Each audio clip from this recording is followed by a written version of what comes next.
the North? What was the North like? Give me some ideas. You need to go back and look, please do so. Tell me about the North. Kurt. It had some farmers. It did. Did it have big farms? Did the North have plantations? No. No. So we'll say small farms. What else? What else can we talk about with the North? Go back and look and find them if you're not sure. Becky? It was a harsh, hurried land. Hurried land, but why? What did the North have that made people want to move around and have lots to do? Places to go. Why? Autumn? It had more than 100,000 factories. Lots of factories. I agree with that. What else? Go back to 416 if you can't find anything. What else, Sarah? It had a lot of progress. I agree with that. We talked about something else, though. Kurt? It has the Erie Canal. Erie Canal. So it had canals. What else besides canals? Johnny? Railroads. Good. Anything else? Rosie? That goes with this one. Canals, railroads are all part of transportation. Anything else that goes with transportation, Jenny? Steamboat. Steamboat? Those were all things that moved goods from place to place, right? In the North. Just one more thing we talked about. We said that they grew from 2 to 45. What was that? What grew from only 2 of them in 1798 to 45 in 1860? What was that, Michelle? Cities. Cities. Most of them, they said, were in the North. So the North is a place of big cities. They have factories. They have a few farms, but they're small farms. They're not big farms. They are progress. They have lots of progress. There's one more thing. Starts on the bottom of 416 and continues on to 418. 417, my apologies. Josh? Immigrants. Most of the immigrants, most of the people that were coming to the United States at this time were settling in the North because they were working in those cities. They were working in those factories. The Irish immigrants had just come from Ireland and there was a famine. Their farms were doing very poorly, so they didn't want to farm because they had starved on a farm. So they wanted to try something different, and they came and they lived in the cities in the North. What are we going to read about next? On the top of the second column on 418. What are we reading about next, Angela?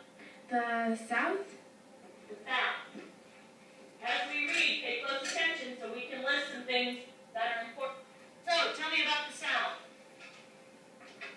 Tell me about the South, Josh. Cotton. With a capital C. Cotton was king. It was important to the growth of the plantations. What else, Sarah? There was slavery.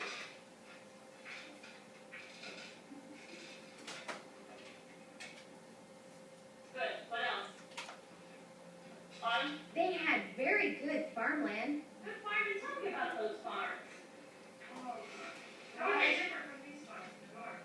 They were bigger, and a lot of people said they were built for, and they created a profitable way of life.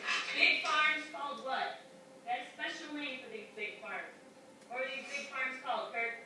Plantations. We talked about plantations earlier in this year. What do you remember about it? What do you remember about plantations, Sarah? They had many different buildings for the slaves. Yeah, they had quarters for the slaves to live in, right? But did they have to go to town to buy their soap? Butter? How about food? Why? Why didn't they have to do this? Kurt? They all had it on the farm. They had it. A plantation was almost like a small town.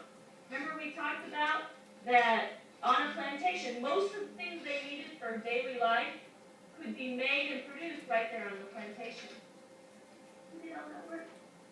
They would produce the slaves. Look at that. So the slaves were important to the way of life of the South.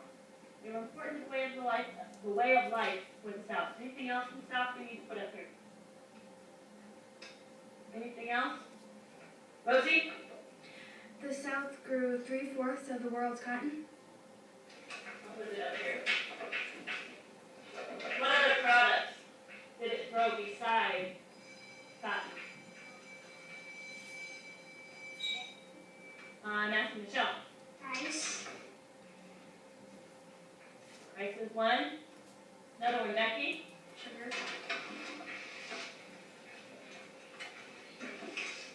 Johnny. Tobacco. Gabe. Indigo. Good.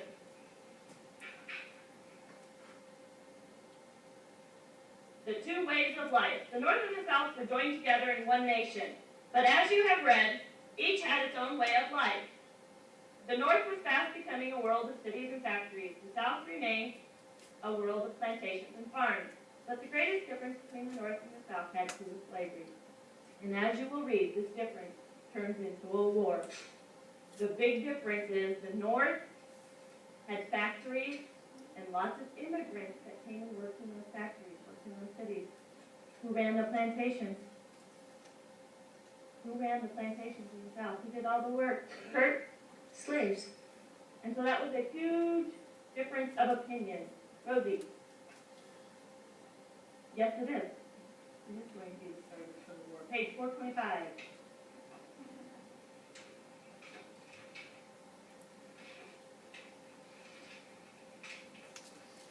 You look on the map on 425. Look at the map P. What color are the free states on the map P? Johnny? Orange. And what color are the slave states on the map P?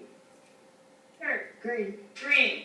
I want you on your map today to label and find the free states and the slave states. You don't have to do anything with the territories. You just have to find the state. Make sure on your map you find them. You make a map P, and if you would like to abbreviate the states, you may do so. You can use postal abbreviations, which are the 2 digits, 2 letters together, or you can use, like for Nebraska, would be capital N and B. Okay?